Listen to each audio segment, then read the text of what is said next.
मैं महंत सुकराईनाथ योगी वर्तमान में आई पंथ की सिरसपीठ श्री दादा कालापीर कलाईनाथ मठ, गांव कोतकलां, जिला हिसार, हरियाणा, आप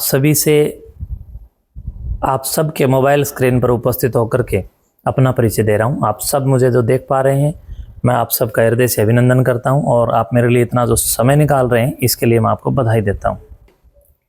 महाराज जी, जो ये मठ है, इस स्थान पे आप आज विराजमान है, आप किस उम्र में थे जब यहाँ आप विराजमान हुए और आपने इसको संभाला? प्रिय बंधुओं, नाथ संप्रदाय के इस पीठ पे मैं 2018 के 6 जनवरी को विराजमान हुआ था और उस समय लगभग मेरी उम्र यही 24-25 के आसपास थी। क्या आपको पता था पहले, जो आपने वेश धारण कर रखा है, क्या आपको पता था कि आगे 24-25 साल के बाद, आप जैसे बताया आपने उम्र आपकी, कि इस वेश के अंदर मैं जाऊंगा? नहीं, मैं योगी तो बचपन से हूँ, लेकिन मेरे को इस पीठ पर आसीन किया गया वो वर्ष मैं आपको बता रहा हूँ कि 2018 थी। आपके पहले गुरु कौन है? देखिए, ऐसा है, सन्यास में और विरक्त में जी, मैं समझता हूँ कि सन्यास परंपरा में जब हम आते हैं, हम योग परंपरा को अपनाते हैं, तो इस योग परंपरा में हमारे यहाँ 5 गुरु होते हैं, जिसमें प्रथम गुरु शिक्षा गुरु होते हैं, और फिर हमारे योग गुरु होते हैं, फिर हमारे चीरा गुरु, चोटी गुरु होते हैं, फिर चीरा गुरु होते हैं, विभूति गुरु होते हैं। ऐसे हमारे 5 गुरु होते हैं और हमारे यहाँ पांचों की अपनी एक विशिष्ट कहीं न कहीं मान्यता है। जिस समय आपने इस स्थान को संभाला था, उस समय यहाँ की क्या परिस्थितियाँ थी? देखिए, 2018 में जब मैंने इस स्थान पर आकर के अपनी सेवाओं से संबंधित इस कार्य भार को संभाला और पूरी नाथ संप्रदाय और गांवराम और श्रद्धालुओं ने मुझे ये जिम्मेवारी सौंपी, तब मैं समझता हूँ कि यहाँ काफ़ी मेरे लिए चुनौतियाँ थी जी, और यहाँ की व्यवस्थाओं में भी और चहुमुखी व्यवस्थाओं के अंदर भी और इस मठ के विकास में भी। तो मैं समझता हूँ कि बहुत बदलाव हम लोग अब आज 2025 में अगर इस मठ को देख रहे हैं, जो लोग 2018 से पहले यहाँ आए हैं और आज अगर अचानक से वो 2025 में आते हैं, तो वो आकर के एकदम से बहुचंके रह जाते हैं कि कितनी सूरत और कितना विकास की सीरत यहाँ पर अलग से बढ़ी है, अलग से बदली है। जी, वह अपने आप में एक अभूतपूर्व है और मैं समझता हूँ कि प्रत्येक परिस्थिति को और विपरीत स्थिति को हमने पार करने का काम किया है। तो पहली बार यहाँ की क्या परिस्थितियाँ थी जो पहले था मठ?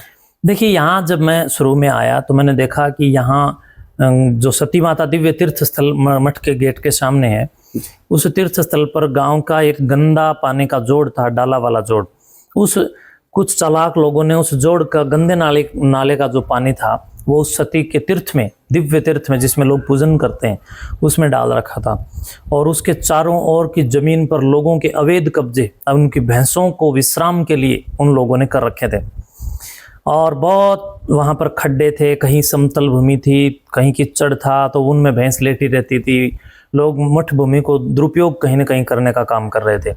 उस सारे के सारे दुरुपयोगित भूमि को छुड़वाने के लिए हमने एक लंबी लड़ाई लड़ी, संघर्ष किया, कानूनी प्रक्रिया से हम लोग चलते रहे और वहाँ आज देख सकते हैं वो सारा हम लोगों ने कब्जा छुड़वा करके बड़े बड़े पार्क, उद्यान आदि लगाए हैं, सिद्धलधाईनाथ प्रेरणा उपवन।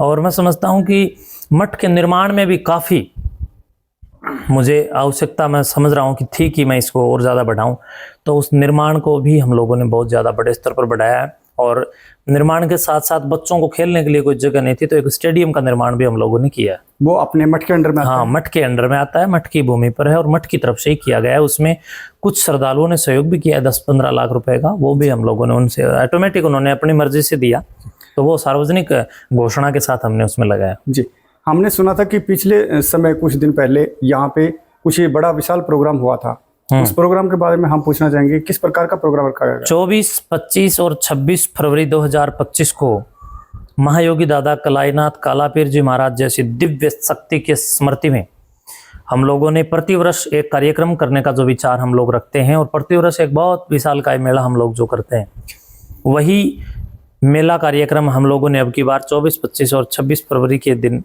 यहाँ पर त्रिदिवसीय शिक्षा मेला, शौर्य मेला और खेल मेला के रूप में आयोजित किया, जिसमें लाखों श्रद्धालुओं ने और हजारों, लगभग 19,500 विद्यार्थियों ने भाग लिया। और पूरा हरियाणा ही नहीं बल्कि देश के हर स्टेट से यहाँ पर कहीं ना कहीं साधक उस कार्यक्रम में भाग लेने के लिए आए थे। बड़ा विचित्र और बड़ा दिव्य वो कार्यक्रम था। विद्यार्थियों के लिए जैसे आपने बताया, यहाँ ऐसा क्या कार्यक्रम था जिससे उनको फायदा हो? जिस प्रकार से खिलाड़ी अपना दमखम दिखाते हैं खेल के मैदान में उतर करके, यानी अखाड़े में उतर करके, ठीक उसी तरह विद्यार्थी भी अपना दमखम दिखाते हैं कलम उठा करके, कलम क्रांति की तेजस्विता के साथ। तो यहाँ पर हम लोगों ने CET पैटर्न पर, कॉमन एलिजिबिलिटी टेस्ट, एक महाप्रतियोगिता का हमने आगाज किया यहाँ पर, जिसमें पहला इनाम 1,11,000 रुपये था, दूसरा 51,000, तीसरा 31,000, ऐसे होते होते 220 प्लस इनाम थे। और बहुत ज़बरदस्त कार्यक्रम था। पूरे स्टेट के जितने भी महान यशस्वी जो शिक्षक हैं उन्होंने भी इस कार्यक्रम में भाग लिया, और विद्यार्थियों का तो कहना ही क्या। अभी हाल ही में मुद्दा चला हुआ है, क्या मैटर है इसके बारे में कुछ बताना चाहेंगे? वो कुछ ऐसे कोई खास वो नहीं है। एक बकरी है और वो बकरी नारियल का पानी पीना चाहती है, क्योंकि बिस्लरी का पानी मनुष्य पीते हैं। अब बकरी को एक नया चाव चढ़ा है कि वो नारियल पानी के चक्कर में पड़ी हुई है। तो कहीं ना कहीं नारियल भी भ्रमित है। नारियल को पता नहीं है कि ये तेरे पानी पी करके तेरे छिलकों को कहाँ उखाड़ फेंकेगी बकरी। तो ये सब चलता रहता है, कोई बड़ी बात नहीं है। ये लोग कहीं ना कहीं भूमाफिया हैं। ये लोग मठ की ज़मीन को हड़पना चाहते हैं, मठ की संपत्ति को हड़पना चाहते हैं। और इनमें एक ऐसा ठग है जो 1 या 2 एकड़ ज़मीन का मालिक है, फिर भी करोड़ों की कोठी बना रहा है। कहाँ से इतना पैसा वो लेकर के आ रहा है? ये लोग, जो इसमें एक और मुख्य गुर्गा है, वो एक ऐसा ठग है जो चाहता है कि महंत सुखराईनाथ उसको इलेक्शन में लगाने के लिए पैसे दें। वो चाहता है कि महंत सुखराईनाथ जैसे वो चाहें वैसे काम करे, उनकी डुगडुगी बने, उनकी कठपुतली बनकर काम करे। वो मेरे बस की बात नहीं है। इसलिए वो ठग और एक महाठग दोनों मिलकर के एक चौकड़ी तैयार कर रहे हैं। उसमें कुछ सभ्य लोग भी हैं, 5, 7, 10। उन अच्छे लोगों को भी उन लोगों ने भ्रमित कर रखा है और उन्होंने अपने साथ लगा रखा है। और जो बेचारे सामान्य बुद्धि के लोग हैं, जो सोच समझ नहीं पा रहे हैं, उनको उन्होंने बरगला फुसला करके मेरे खिलाफ एक कहीं ना कहीं एक वितंडा खड़ा कर रखा है, जो सब समाज समझता है, समाज को पता भी है। पूरा गाँव राम हमारे साथ है। कोत खुरद, कोत कलां, नाड़ा खापड़, सब हमारे गांव हमारे साथ हैं।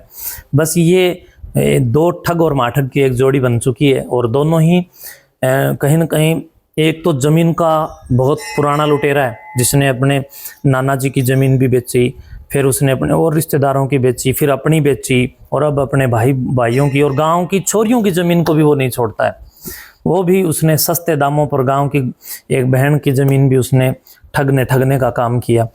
और एक जो इसमें बकरी जो है वो इतनी लालची बकरी है कि वो, मैं समझता हूँ कि धरना आदि के जितने भी कार्यक्रम होते हैं उनमें जाता है और जा कर के उनमें से पैसे हड़पने का काम करता है। तो ये दोनों ही कहीं ना कहीं पैसे हड़पू हैं और ये चाहते हैं कि मैं इनको पैसा दे दूँ। तो ऐसा जब तक मैं जिंदा हूँ संभव नहीं है। और अब ये वितंडा जो खड़ा कर रहे हैं, ये बेबसी है इनकी जी। और ये इनकी एक कहीं ना कहीं एक बहुत दुष्विचार इन लोगों का है कि एक धर्म संस्थान को भी ये लोग ठगना चाहते हैं। अभी जैसे आपने कहा था कि कुछ ये इलेक्शन के लिए कुछ पैसे की मांग रखी, हाँ, ये लोग, ये सीधी बात है। इसके बारे में आपके पास कोई पुख्ता प्रूफ है? हाँ, मेरे पास सारे प्रूफ हैं। मैं वक्त आने पर सब प्रूफ भी समाज के सामने वैसे तो मैं रख भी चुका हूँ जी, पर मैं वायरल उस समय करूंगा जब ज्यादा ही कोई समस्या आएगी। अभी तक तो मैं इसको नॉर्मल समझ रहा हूँ, कोई खास बात नहीं। ये आप क्या दिखाना चाह रहे हैं अभी? ये हमारे मठ की जो खेती है, जो श्री दादा कालापीर मठ की सरकार के द्वारा जब जिस प्रकार भूमि का आवंटन किया गया था प्रत्येक व्यक्ति वर्ग के लिए, उस समय की व्यवस्था है और उसी व्यवस्था में मठ की ये भूमि की फर्द है। मठ इस भूमि का मालिक है जी। और इस भूमि के भीतर ये 359 नंबर हमारा जोड़ है, ये आप देख सकते हैं। इस जोड़ यहाँ पर स्पष्ट लिखा है जी। इस जोड़ का मालिक मठ है। ये लोग इस जोड़ को हड़पना चाहते हैं। ये लोग चाहते हैं कि ये लोग डेयरी फार्म आदि बनाएं, जिस प्रकार पहले इन लोगों के डेयरी फार्म ये लोग चला रहे थे जी।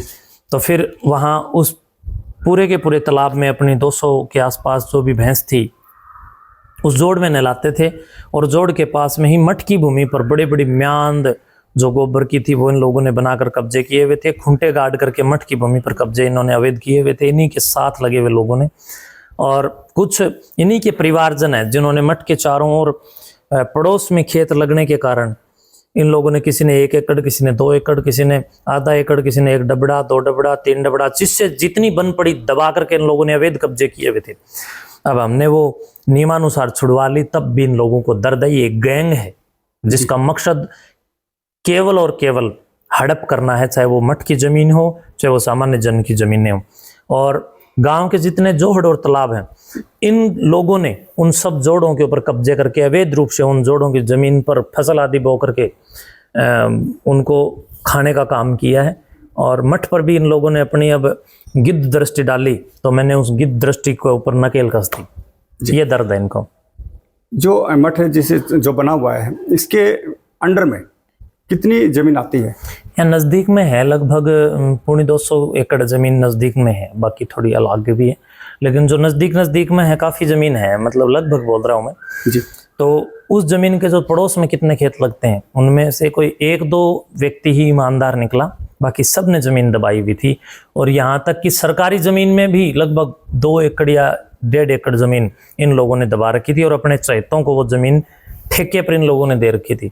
जब वो पैमाइश हुई तो निकल गई, तब दर्द हो गया इनको। और वो मठ के अंडर में हो चुके हैं। बिल्कुल, मठ ने अपना कब्जा ले लिया, और इसी को लेके ये हाँ दर्द है इन लोगों को। ये षड्यंत्रकारी हैं, ये मैं समझता हूँ कि षड्यंत्र कर रहे हैं ये लोग, बराबरी नहीं कर सक रहे हैं इसलिए बुराई कर रहे हैं। तो आप देशवासियों को क्या कहना चाहेंगे? मैं सारे के सारे समाज को, देशवासियों को, दादा कालापीर जी महाराज के श्रद्धालुओं को और मेरे से जुड़े हुए प्रत्येक जीव को, प्रत्येक आत्मा को मैं यही एक निवेदन करना चाहूँगा, एक अपील करना चाहूँगा, एक संदेश देना चाहूँगा, एक सूचना प्रेषित करना चाहूँगा कि मेरे साथ जो ये वितंडा खड़ा है, ये पूरा का पूरा वितंडा आप समझें, इसके पीछे एक बहुत बड़ी चांडाल चौकड़ी षड्यंत्र के साथ लगी हुई है, और जिसका प्रतिनिधित्व करने वाले 2, एक ठग और एक महाठग लगे हुए, और वो इस पूरी मठ संस्थान को कहीं ना कहीं अवैध ढंग से इस मठ के महंत को अपने कब्जे में रख करके उस महंत से नीचे पैसा खाना चाहते हैं, जबकि मैं इन लोगों को एक पैसा देने वाला नहीं हूँ। इनकी दृष्टि केवल मठ की संपत्ति पे है। मठ का जब भी कोई कार्यक्रम आता है तब इन लोगों को कहीं ना कहीं दर्द होना शुरू हो जाता है। अब की बार तो इन लोगों ने यहाँ एप्लीकेशन तक लिख करके डाल दी। वो किस मैटर में? कि एसडीएम साहब को इन्होंने एक पत्र लिख करके डाल दिया कि हम मठ के इस शिक्षा मेला कार्यक्रम से असहमत हैं। तो ये बताइए, जब इतना शानदार कार्यक्रम हो रहा हो और कोई व्यक्ति उसके खिलाफ प्रशासन को उस कार्यक्रम को रोकने के लिए असहमति पत्र दे रहा हो, तो आप उस व्यक्ति की मनसा को समझ सकते हैं। मठ के अंदर होने वाले सांस्कृतिक, धार्मिक, आध्यात्मिक और शैक्षणिक स्तर के कार्यक्रम को इन लोगों के द्वारा देखा नहीं जा रहा है, तो ये लोग जल रहे हैं, इन लोगों में जलस है और जलस के मारे ये लोग भी कर रहे हैं। जितने भी भगतजन आपके मठ से जुड़े हैं वो किस दृष्टि से जुड़े हैं यहाँ? देखिए, यहाँ दादा कालापीर जी की एक असीम अनुकंपा है। उनके दिव्य समाधि स्थल पर सब पूजन पाठन करने के लिए आते हैं और उनकी मनोरथ पूर्ति होती हैं, और यहाँ पर बने हुए धुने पर वो मत्था टेकते हैं, यहाँ भभूति लेते हैं और यहाँ पर आकर के पुस्तकें लेते हैं। यहाँ पर आकर के पेन, हम बहुत सारे लोगों को पेन कॉपी उपलब्ध करवाते हैं। लोग कहीं ना कहीं एक प्रेम, एक स्नेह, एक वात्सल्य, एक करुणा के साथ साथ आध्यात्मिक, धार्मिक और सामाजिक परिवेश की बुद्धि के साथ भी जुड़ते हैं, और उनके अपने आत्म कल्याण की भावना के साथ कहीं ना कहीं वो इस मठ के साथ जुड़े हुए हैं। इस सृष्टि पे जीवन मिला है हर किसी को, महिला हो या पुरुष हो। इस मठ पे आने के लिए क्या किसी बिरादरी पे कोई बंदिश वगैरह है या 36 बिरादरी? हाँ, नहीं, यहाँ 36 बिरादरी के लोग आते हैं, कोई बंदिश नहीं है। और जो ये लोग वितंडा खड़ा कर रहे हैं, यही समाज को डराना चाहते हैं ताकि यहाँ लोग ना आए, मठ का यश और गौरव ना बढ़े। 36 बिरादरी का भाईचारा यहाँ पर आता है, और जितने भी कोत गांव से बाहर जाकर के पूरे देश में जितने गांव बसे हुए हैं, सब के सब गांव, सब के सब भाईचारे के साथ यहाँ आते हैं। सब यहाँ मत्था टेकते हैं, भंडारा खाते हैं, भजन प्रसाद करते हैं, भोजन करते हैं और भजन भी करते हैं। और इन लोगों ने मेरे ऊपर इल्ज़ाम लगाया कि मठ में महिलाएं नाचती हैं। इन लोगों को शर्म नहीं आती है, इनकी बुद्धि कहाँ मारी गई। मठ में चप्पे चप्पे पर सीसीटीवी कैमरे लगे हुए हैं। अगर कोई महिला यहाँ नाचेगी या कोई और अवैध गतिविधि होगी तो क्या सीसीटीवी कैमरे में नहीं आएगी? दूसरी बार 3 दिन का ये कार्यक्रम जो हुआ, ये तीनों दिन मैं स्टेज के ऊपर रहा, सुबह से शाम तक, और तीनों दिन मठ का ये कार्यक्रम यूट्यूब चैनलों के ऊपर लाइव चला है। जी। और इन लोगों के द्वारा ये समाज को बेवकूफ़ बनाने के लिए, बरगलाने के लिए हुंकार भरी जा रही है कि भी मठ में मेहनती जो है महिलाओं को नचाते हैं। मठ में कोई भी महिला नहीं नाची मेरे सामने। और जो विद्यार्थी बाहर से आए हुए थे, तो मैं समझता हूँ कि जो पलवल की संस्कृति के ढोल नगाड़े, हरियाणवी संस्कृति के वाद्य यंत्र, वो जब बज रहे थे, कोई कहीं नगाड़े बज रहे थे, कहीं बंसुरी बज रही थी, कहीं जो है चिमटे बज रहे थे, कहीं पर बैंड बाजे बज रहे थे, गाजे बाजे बज रहे थे, ढोलक बज रहे थे। तो जगह जगह इतने बड़े मठ के इस परिवेश वातावरण के अंदर जो जितनी भी वाद्य यंत्रों की धुन थी, उन पर आने वाले अगर कुछ बच्चों ने कहीं बाहर थोड़ा बहुत नृत्य भी कर लिया तो कौन सा पाप कर दिया, कोई बड़ी बात नहीं है। लेकिन जो लोग मेरे ऊपर इल्जाम लगा रहे, इन लोगों ने खुद समाधि स्थल के सामने महिलाओं को नचाया। ये लोग खुद दोषी हैं, मठ नहीं। देखो, हरियाणवी कल्चर जो हमारा है वो तो हर जगह बजता है, वो चाहे धार्मिक स्थल हो, क्योंकि हरियाणवी कल्चर हो गया, उसके अंदर हमारे धार्मिक ही भजन चलते हैं और धार्मिक ही चीज़ें चलती हैं।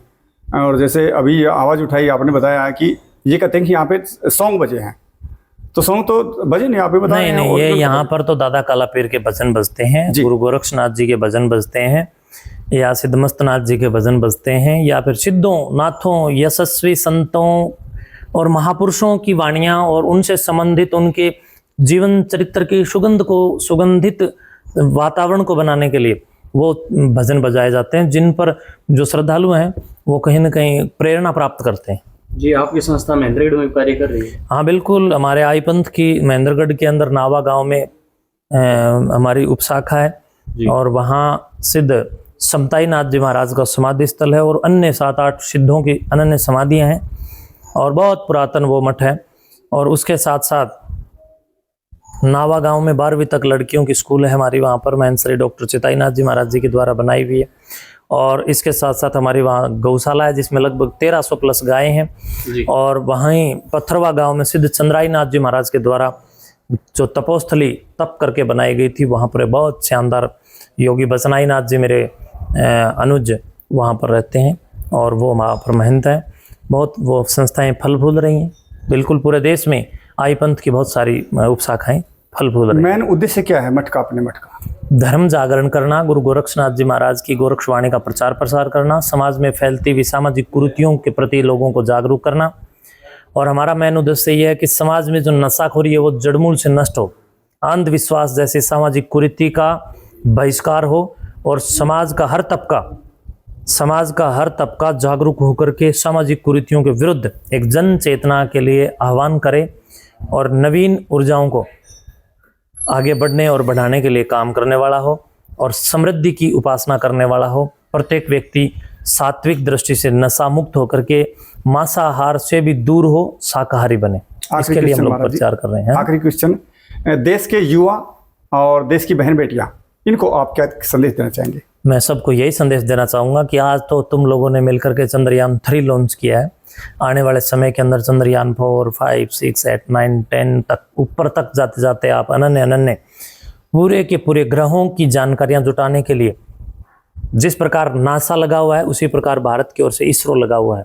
हम सबको अपने विज्ञान की प्रौद्योगिकियों और प्रकृति के क्रमबद्ध सुव्यवस्थित ज्ञान के साथ जुड़ करके कहीं न कहीं रिसर्च, अनुसंधान और वैश्विक समृद्धि के लिए, वैश्विक जनमानस और पूरी की पूरी मानव सभ्यता, पूरी की पूरी सेपियंस के उत्थान के लिए कहीं न कहीं अपनी मन बुद्धि की चेतना का प्रयोग करना चाहिए। डॉक्टर APJ अब्दुल कलाम साहब जैसे जितने भी महान देशभक्त, जितने साइंटिस्ट हुए, उनको फॉलो करते हुए भगत सिंह, चंद्रशेखर आज़ाद, तात्या टोपे, महाराणा प्रताप, राणा सांगा, राणा कुंभा और जितने भी साधु संत महापुरुष हुए, गुरु गोरक्षनाथ जी महाराज जैसे सिद्ध पुरुष, उनसे जीवन की प्रेरणा लेकर के समृद्धि के लिए प्रत्येक व्यक्ति कार्य करने वाला बने। मैं ऐसी ही आप सबसे आशा करता हूँ।